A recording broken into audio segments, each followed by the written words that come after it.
Coram Deo Church Bible Reading Plans. Read the Bible in a year. January 29th. Exodus 2. Now a man from the house of Levi went and took as his wife a Levite woman. The woman conceived and bore a son. And when she saw that he was a fine child, she hid him 3 months. When she could hide him no longer, she took for him a basket made of bulrushes and dabbed it with bitumen and pitch. She put the child in it and placed it among the reeds by the river bank. And his sister stood at a distance to know what would be done to him. Now the daughter of Pharaoh came down to bathe at the river, while her young women walked beside the river. She saw the basket among the reeds, and sent her servant woman, and she took it. When she opened it, she saw the child, and behold, the baby was crying. She took pity on him, and said, "This is one of the Hebrews' children." Then his sister said to Pharaoh's daughter, "Shall I go and call you a nurse from the Hebrew women to nurse the child for you?" And Pharaoh's daughter said to her, "Go." So the girl went and called the child's mother. And Pharaoh's daughter said to her, "Take this child away and nurse him for me, and I will give you your wages." So the woman took the child and nursed him. When the child grew older, she brought him to Pharaoh's daughter, and he became her son. She named him Moses, because, she said, "I drew him out of the water." One day, when Moses had grown up, he went out to his people and looked on their burdens, and he saw an Egyptian beating a Hebrew, one of his people. He looked this way and that, and seeing no one, he struck down the Egyptian and hid him in the sand. When he went out the next day, behold, 2 Hebrews were struggling together. And he said to the man in the wrong, "Why do you strike your companion?" He answered, "Who made you a prince and judge over us? Do you mean to kill me as you killed the Egyptian?" Then Moses was afraid and thought, "Surely the thing is known." When Pharaoh heard of it, he sought to kill Moses. But Moses fled from Pharaoh and stayed in the land of Midian, and he sat down by a well. Now the priest of Midian had 7 daughters, and they came and drew water and filled the troughs to water their father's flock.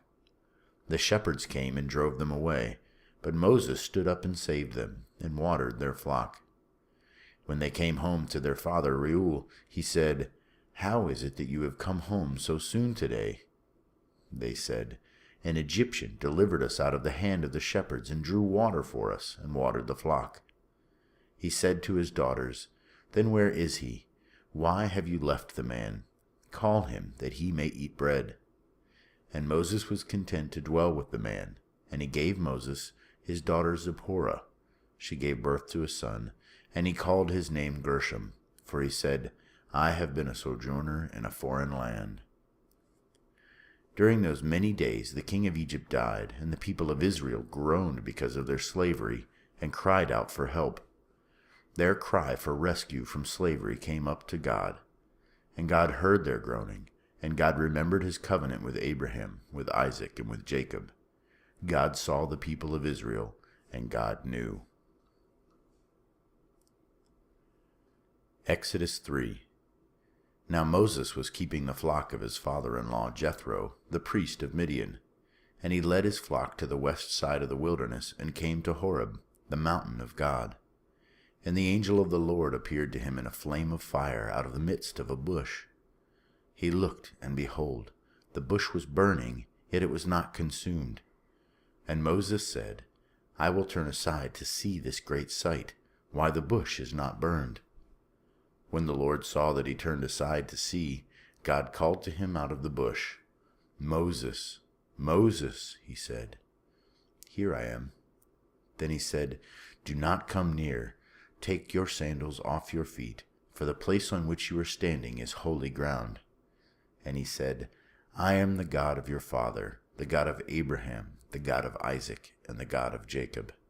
And Moses hid his face, for he was afraid to look at God. Then the Lord said, "I have surely seen the affliction of my people who are in Egypt, and have heard their cry because of their taskmasters. I know their sufferings, and I have come down to deliver them out of the hand of the Egyptians, and to bring them up out of the land to a good and broad land, a land flowing with milk and honey, to the place of the Canaanites, the Hittites, and the Amorites, the Perizzites, the Hivites, and the Jebusites. And now, behold, the cry of the people of Israel has come to me, and I have also seen the oppression with which the Egyptians oppress them. Come, I will send you to Pharaoh, that you may bring my people, the children of Israel, out of Egypt. But Moses said to God, Who am I that I should go to Pharaoh and bring the children of Israel out of Egypt? He said, But I will be with you, and this shall be the sign for you that I have sent you. When you have brought the people out of Egypt, you shall serve God on this mountain.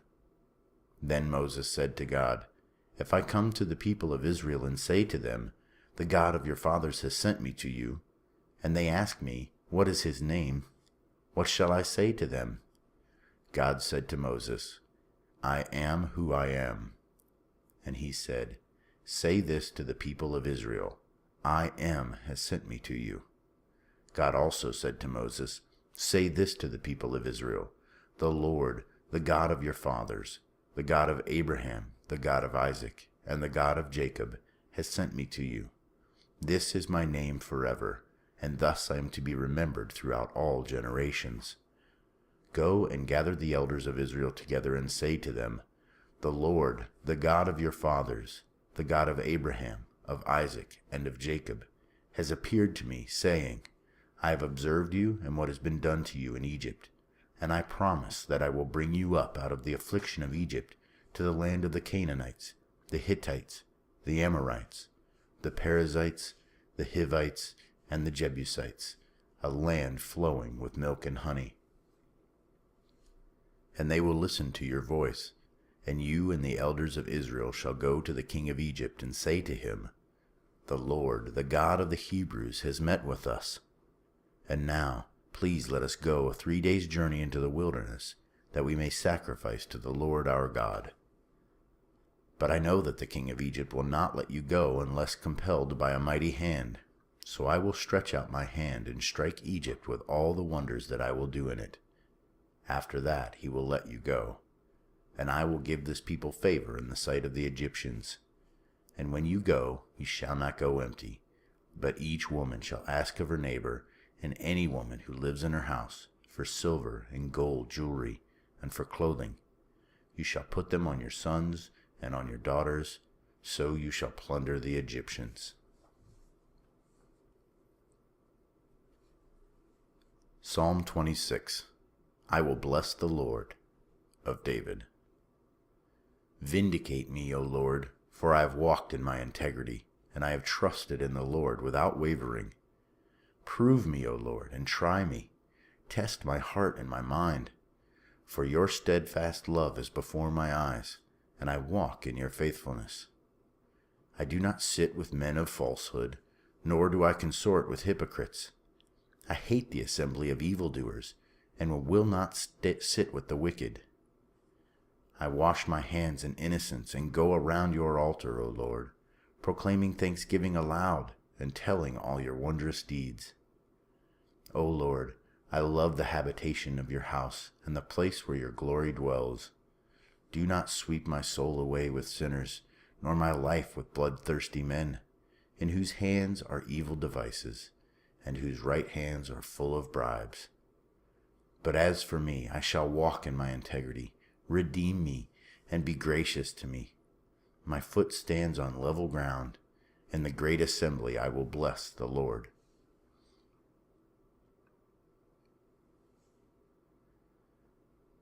Mark 5. They came to the other side of the sea, to the country of Gerasenes. And when Jesus had stepped out of the boat, immediately there met him out of the tombs a man with an unclean spirit. He lived among the tombs, and no one could bind him any more, not even with a chain, for he had often been bound with shackles and chains, but he wrenched the chains apart, and he broke the shackles in pieces. No one had the strength to subdue him.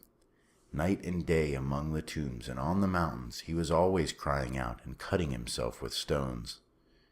And when he saw Jesus from afar, he ran and fell down before him, and crying out with a loud voice, he said, What have you to do with me, Jesus, Son of the Most High God? I adjure you by God, do not torment me. for he was saying to him, "Come out of the man, you unclean spirit." And Jesus asked him, "What is your name?" He replied, "My name is Legion, for we are many." And he begged him earnestly not to send them out of the country. Now a great herd of pigs was feeding there on the hillside, and they begged him, saying, "Send us into the pigs, let us enter them." So he gave them permission, and the unclean spirits came out and entered the pigs, and the herd, numbering about 2,000, rushed down the steep bank into the sea and drowned in the sea.